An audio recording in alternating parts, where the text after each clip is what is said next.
What's going on out there in YouTube land? I got Andrew over here. He's putting the bracket on down inside the valley for this DCR pump, and I'm going to time the DCR pump before it goes into its new home, and I'll show you how to do that.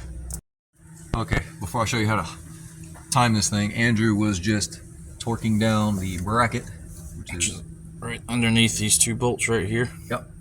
And then it's got, see 1, 2, 3 bolts. There's 2 torque screws that go through there.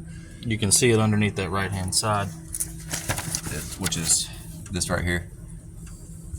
There's one and there's one. But how you torque it, you gotta have it sitting over on its left hand side. There is basically a little drill hole right here. And when it's turned on its side, you want it facing at the 12 o'clock position, or excuse me, the 6 o'clock position. And then when it sits in its mounting position, that'll actually be at the 7 o'clock position. And then you'll stick the gear back on with its 2 timing marks right there down here at the bottom and the keyway at the top. And it'll line up with the 1 mark on the bottom of the cam gear, which looks like this. So there's my 2 marks. And then there's the 1 mark. So,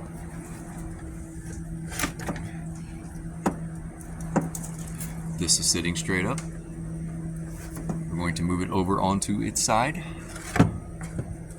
just like it's in the picture.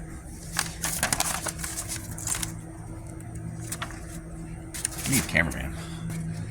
See? It's on the side. This dot we're going to put in the 6 o'clock position.